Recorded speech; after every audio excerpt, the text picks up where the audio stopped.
무리가 다 일어나 예수를 빌라도에게 끌고 가서 고발하여 이르되, 우리가 이 사람을 보매 우리 백성을 미혹하고 가이사에게 세금 바치는 것을 금하며 자칭 왕 그리스도라 하더이다.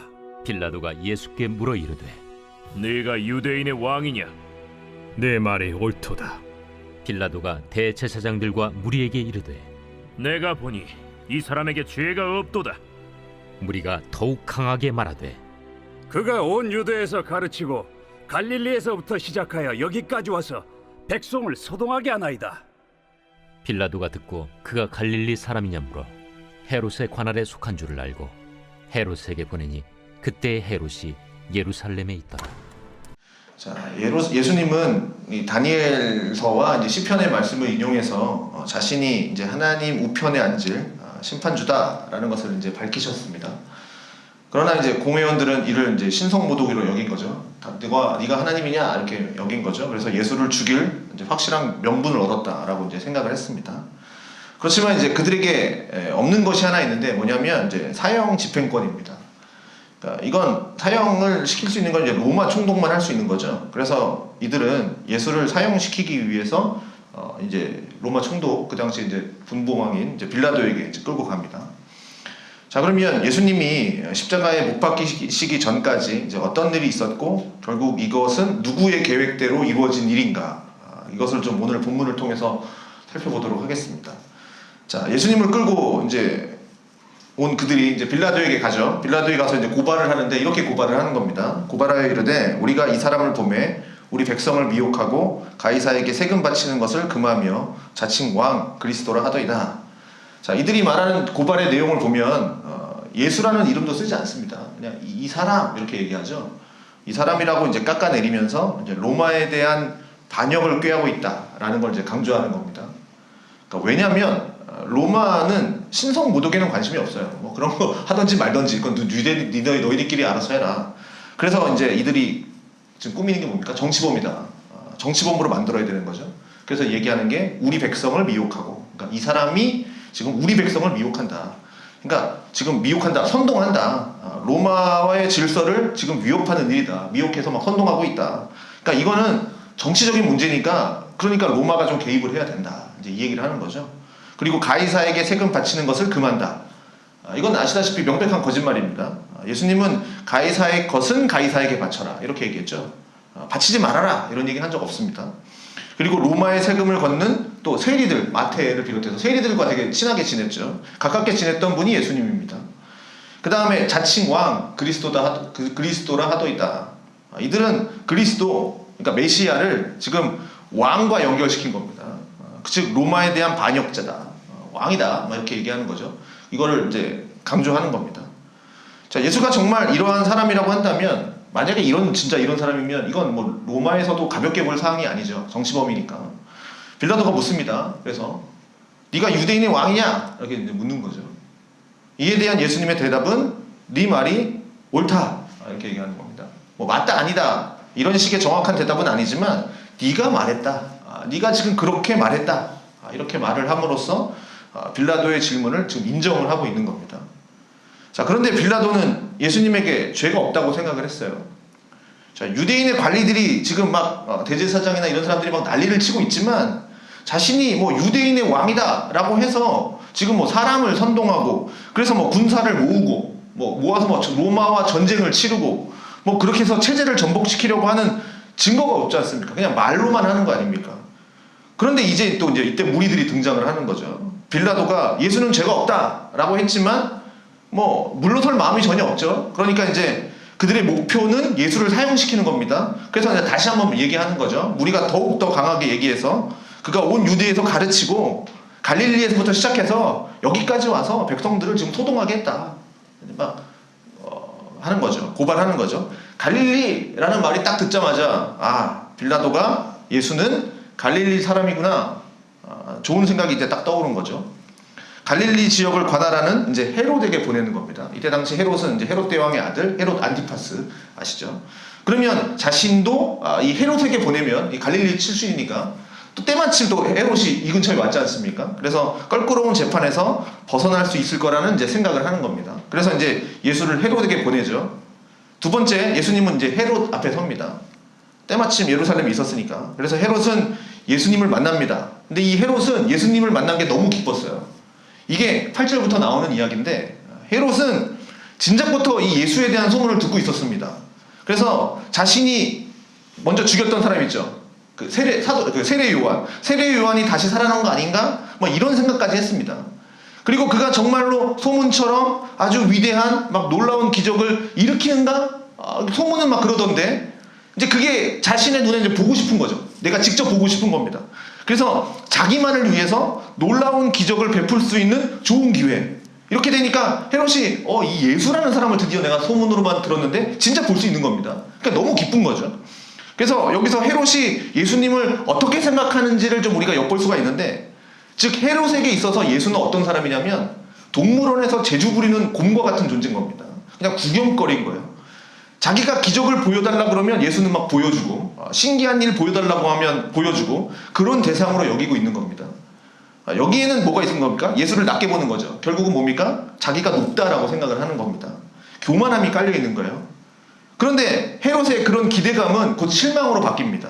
왜냐하면 예수님은 헤롯 앞에서 아무 말도 하지 않으십니다. 어떠한 것도 하지 않으십니다. 뭐라고 뭐 좀 대답도 좀 하고 뭔가 좀 신기한 일도 좀 보여주고 그러면 좋겠지만 예수님은 아무 일도 하지 않으십니다. 결국 헤롯이 이제 이렇게 하는 거죠. 헤롯이 그 군인들과 함께 예수를 업신여기며 희롱하고 빛나는 옷을 입혀 빌라도에게 도로 보내니, 자, 여기 보면 업신여기고 희롱하며 이 말이 있습니다. 어제 보았던 말씀에도 이 지키던 사람들이 예수를 희롱했지 않습니까? 선지자 놀이 하면서 헤롯의 군사들도 지금 희롱을 하고 있습니다. 어떻게 해요? 빛나는 옷을 입힙니다. 그러니까 너가 유대인의 왕이야? 너가 유대인의 왕이라고 지금 나한테 왔는데, 그래? 그럼 네 옷차림 그게 뭐야? 내가 입혀줄게. 내가 빛나는 옷 입혀줄게. 아주 빛나는 왕의 옷을 아마 입혔을 겁니다. 그러면서 그 마음속에 뭐가 있었겠습니까? 너 나한테 경배해. 내가 너한테 이런 옷 입혀주잖아. 네가 왕이라면서 너 옷도 이렇게 못 입고 있잖아. 내가 이렇게 너한테 옷을 입혀줄 수 있는 존재야. 헤롯이 왜 이렇게 할까요? 예수님을 향한 기대감이 있었는데 기대감이 싹 사라지니까, 기대감이 사라지니까 어떻게 되는 겁니까? 경멸감으로 바뀐 겁니다. 기대를 했는데 안 되니까 보복을 하는 거죠. 그런데 그 대상이 하나님인 거죠. 자, 이렇게 헤롯에게 조롱을 받으신 예수님은 다시 이제 빌라도에게 오십니다. 13절부터 나오는 건데, 다시 빌라도 앞에 왔다라는 건 뭡니까? 빌라도 앞에 다시 왔다. 헤롯도 조롱은 했지만 이 예수를 사형에 처할 만한 죄를 발견하지 못했다라는 겁니다. 그러니까 다시 돌려보낸 거죠. 그냥 다만 자기 말을 듣지 않으니까 그냥 기분이 나빴을 뿐이에요. 자, 빌라도는 이제 대제사장, 관리들, 백성들 다 불러 모아놓고 뭐라고 얘기합니까? 이 사람에 대해서 나는 죄를 못 찾았다. 그리고 헤롯도 죄를 발견하지 못했다. 이렇게 선언을 합니다. 그가 행한 일에는 죽일 죄가 없다. 그래서 어떻게 뭐라 그럽니까? 때려서 놓아주겠다. 이렇게 말을 하는 겁니다. 자, 그런데 우리가 이거 보면 좀 이상한 게 있는데 뭐냐면 죄가 없잖아요. 그러면 풀어줘야 되잖아요. 근데 때려서 풀어준다는 건 뭡니까? 이것이 어느 수준의 형벌인지는 모르겠지만, 이게 때린다는 게 어느 정도까지는 모르겠지만 그냥 한 대 때리고 돌려보내지는 않았겠죠. 이거는 지금 빌라도가 공정한 재판을 하고 있는 게 아니라는 겁니다. 그는 지금 뭐냐면 소위 얘기하는 정치질을 하고 있는 겁니다. 빌라도는 지금 화가 나서 지금 사람들을 선동하고 막 예수를 죽여야 한다라고 하는 저 유대인들, 이제 유대인의 총독, 그 유대 나라의 총독이니까 그 유대인들을 그 마음도 좀 달래줘야 되잖아요. 그 사람들, 소위 얘기하면 좀 엘리트들 아닙니까? 그 사람들도 마음도 달래줘야 되고, 그런데 예수의 죽일 죄를 찾아야 되는데 죽일 죄도 못 찾겠고, 그러니까 어떻게 해요? 타협을 하는 거죠. 거의 죽일 정도로 때리고 풀어주면 그럼 그들의 마음도 좀 돌이킬 수 있겠지. 이러한 지금 저울질을 하는 겁니다. 그런데 이들이 여기서 물러나지 않죠. 18절입니다. 무리가 일제히 소리질러 이르되 이 사람을 없이 하고 바라바를 우리에게 놓아주소서. 갑자기 이제 바라바가 등장을 하는 거죠. 바라바는 뭐라고 나옵니까? 성중에서 밀란과 살인으로 지금 감옥에 간 사람이에요. 그러니까 빌라도가 이 재판에서 벗어나려고 꾀를 하나 낸 건데, 6월절이 되면 특사 한 명을 이제 내보내줍니다. 그게 이제 관례였는데, 그때 이제 예수를 특사로 내보내려고 했지만 사람들은 바라바를 풀어달라고 하는 겁니다. 여기서도 이제 빌라도의 계획대로 되지 않는 거죠. 자, 바라바와 예수 누가 죄인입니까? 누가 보더라도 명백한 죄인은 바라바입니다. 그런데 무리들은 지금 바라바를 내놓으려고 돌려달라고 하는 겁니다. 왜냐하면 대제사장과 장로들이 이 무리들을 선동을 하는 거죠. 무리들입니다. 백성 전체가 아니죠. 정말 많은 밤 사이에 많은 일이 일어난 거죠. 자, 이 사람들이 무리들을 모았고요. 밤에 무리들을 모았고 또 예수를 죽여야 된다라고 또 선동도 하고 또 바라바까지 놓아달라고 하는 것들을 지금 하는 거 보면 굉장한 일을 한 겁니다. 그리고 그냥 바라바를 놓아달라는 것에서 끝이 아니라 그들의 선동은 어디까지 갔냐? 예수를 십자가에 매달아 죽여라. 거기까지 간 겁니다. 빌라도가 세 번째 얘기하죠. 이 사람이 무슨 악한 일을 했냐? 나는 그에게서 죽일 죄를 찾지 못했다. 그러니까 때려서 풀어주겠다. 그렇지만 결국 어떻게 되냐면 23절 보십시오. 그들이 큰 소리로 재촉하여 십자가에 못 박기를 구하니 그들의 소리가 이긴지라. 그들의 소리가 이겼습니다. 빌라도는 이 그들의 소리, 그러니까 무리들, 이 대제사장과 서기관이 모아온 이 무리들의 요구를 바라바를 놓아주고 예수는 십자가에 못 박도록 내어줘 버립니다. 여기서 우리는 예수님을 믿지 않고 예수님을 거부하는 사람들의 모습을 볼 수 있는데 세 가지 부류의 사람이 등장을 하는데 첫 번째는 빌라도와 같은 사람들입니다. 이들은 예수님과 세상에서 이 중간에서 저울질을 하는 사람들이에요. 복음서를 읽어보면 여러분 그런 생각 안 드셔보셨습니까? 빌라도가 어떻게 해서든 지금 예수를 풀어주고 싶은데 어쩔 수 없이 예수님을 십자가에 죽게 하는, 나는 풀어주고 싶은데 어쩔 수 없이 좀 풀어주는 약간 선한 사람처럼 보여질 때가 있어요. 그는 나는 이렇게 하고 싶지 않았는데 어쩔 수 없이 하다 보니 이렇게 됐다. 본인 입장에서는 정말 얼마나 억울하겠습니까? 나는 어떻게 해서든 좀 풀어주려고 하지 않았나요? 그런데 빌라도는 보면 억울해할 만한 사람이 아닙니다. 이 사람은 선한 사람이 아니에요. 왜냐? 이 사람이 예수님을 십자가에 못 박도록 내어준 게 어쩔 수 없이, 나는 하기 싫은데 어쩔 수 없이 내어준 게 아니라 그가 저울질하면서 그렇게 한 겁니다. 그것도 이 사람이 평소에 일하던 처리 방식인 거예요. 그러니까 어쩔 수 없이 된 게 아니에요. 이건 선량한 피해자가 아닙니다. 그가 정말 정직하고 정말 사람들의 눈치를 보지 않는 정말 강직한 공직자였다면 이런 식으로 재판하지 않겠죠. 그는 사람들의 선동에 의해서 왔다 갔다 한 겁니다. 그리고 그 결과는 어떻게 해요? 나한테 피해가 안 가도록, 그렇게 자기가 피해가 받지 않도록 결정을 해버린 겁니다. 그게 이 사람이 갖고 있는 죄성이라는 거예요. 그러니 예수를 받아들이고 싶지 않은 사람들은 어떻게 해요? 사람들의 소리, 사람들의 눈치를 보면서 살아간다는 거죠. 그리고 그렇게 눈치를 보는 게 세상에서 사는 지혜다라고 말하는 겁니다.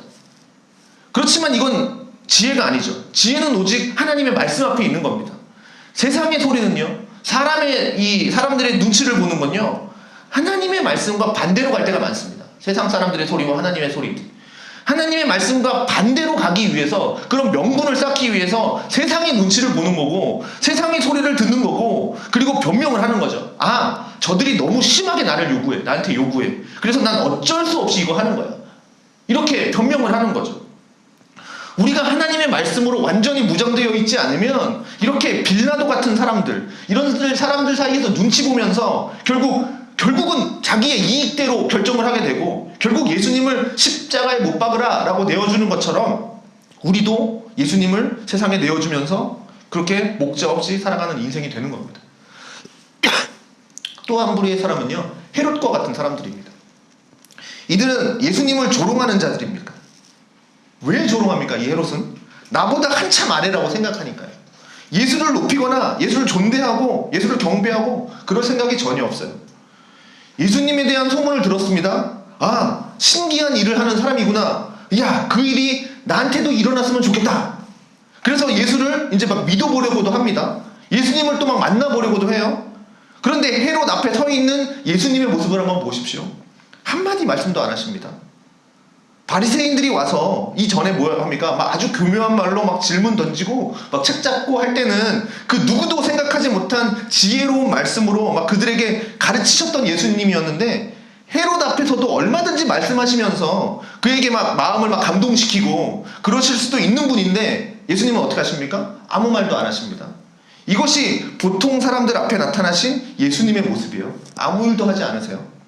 예수님을 자기보다 아래에 있다고 생각을 해서, 그래서 나한테 한번 좋은 거 한번 해봐, 나한테도 한번 기적을 보여줘봐 라고 하는 사람들 앞에서는 예수님은 침묵하신다고요. 예수님을 자꾸 뭔가 이용하려고 하는 사람들, 나보다 낮게 여기려고 하는 사람들, 아무 말씀도 하지 않으십니다. 그러니 그 사람들은 어떻게 생각하겠어요? 아, 이 사람이 정말 위대한 신이고 위대한 분이라고 생각을 했는데 정작 만나보니까 아무 일도 일어나지 않네? 가짜네? 이런 생각하는 겁니다. 그럼 어떡하죠?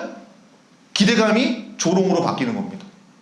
예수님은 내가 원하는 대로, 우리가 원하는 대로, 우리가 요구한 대로 들어주셔야 할 의무가 없으신 분입니다. 우리가 예수님 앞에, 우리 앞에 신기한 일 좀 보여주세요 라고 하면 그 신기한 일을 행해서 보여줘야 될, 그렇게 우리 앞에 재주를 부리셔야 될 분이 아니라는 겁니다. 그분은 하나님이십니다. 우리의 아래가 아니라고요. 비교할 수 없다고요. 그런데 사람들은 자꾸 예수를 내 아래에 두려고 해요. 그래서 자꾸 내 뜻을 요구해요.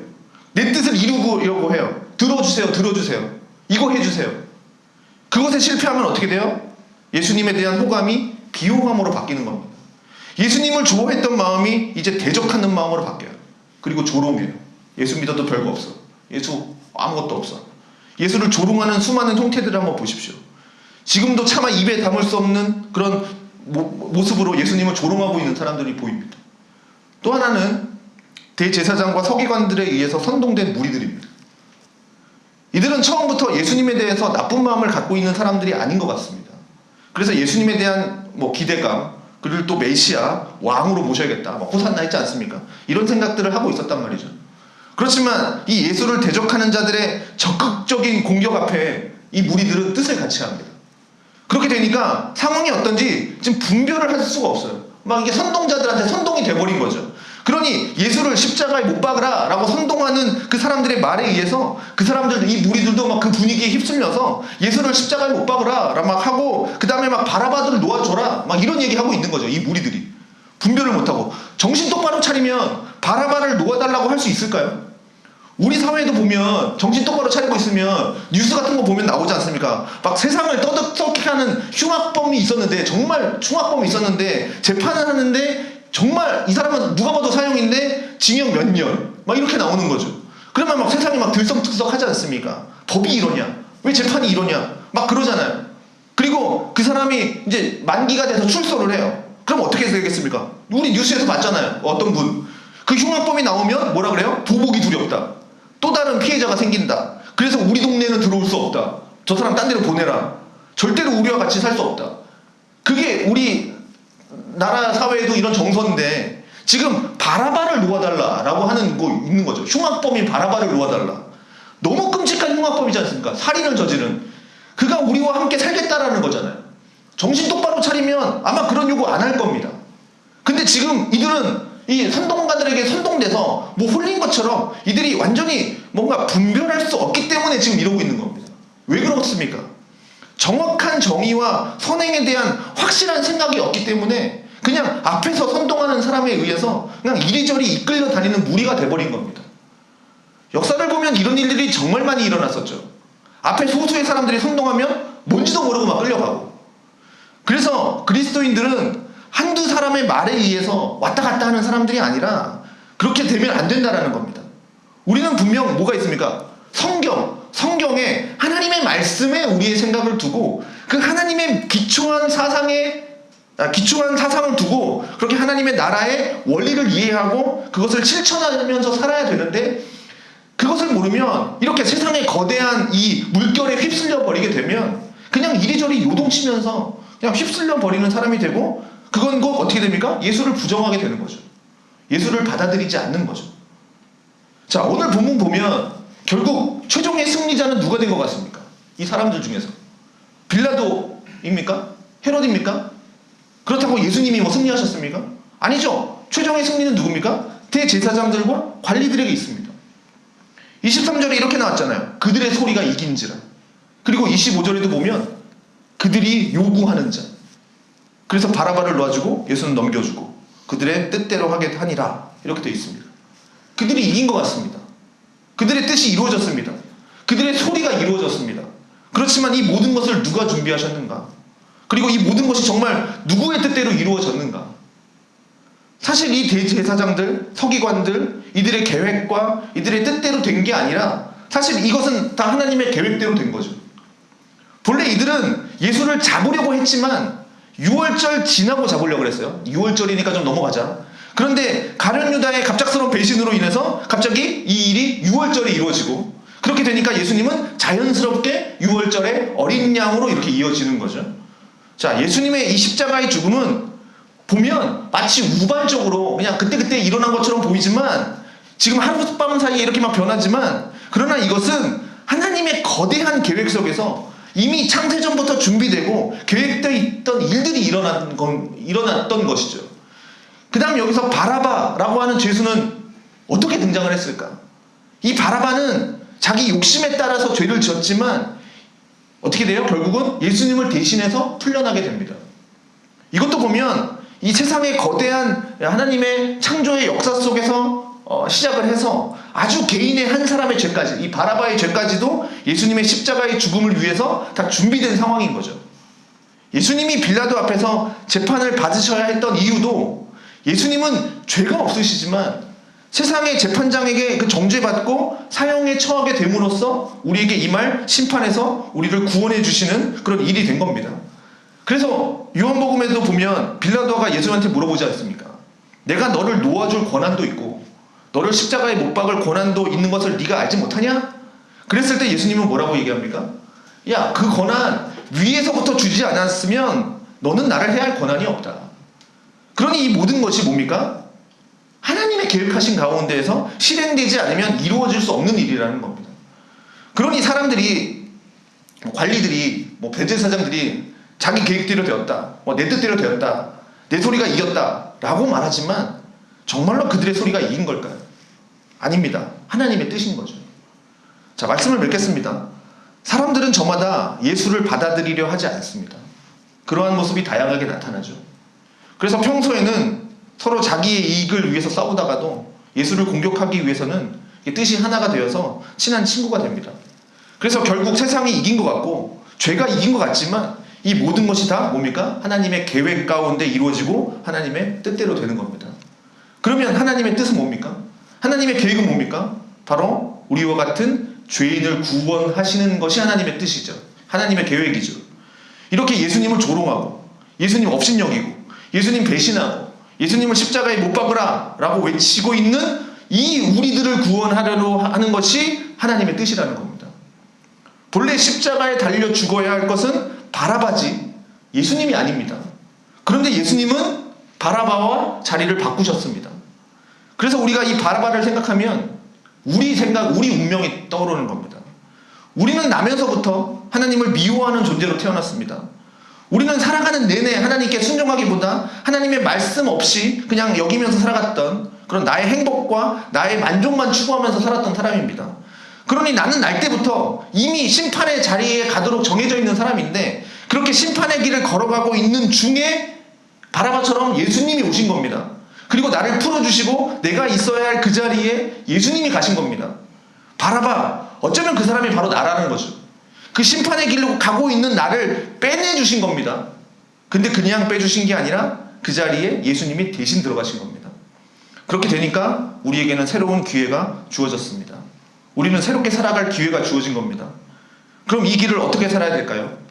비록 나는 자주 넘어집니다. 자주 실패합니다. 반복적으로 예수님을 부인하면서 살아갑니다. 그렇지만 우리가 갈 길은 딱 하나입니다.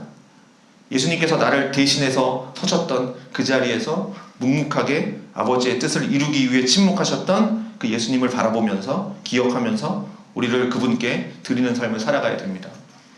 그래서 지금까지 다양한 형태로 예수님을 부인하고 예수님을 조롱하고 예수님을 대적하는 자리에 서 있었다면, 이제는 나와 자리를 맞바꾸신 그 예수 그리스도를 생각하고 이것이 바로 예수님의 사랑이구나 라는 것을 깨닫고 이제 그 예수님을 따르는 삶을 살아가게 되기를 바랍니다.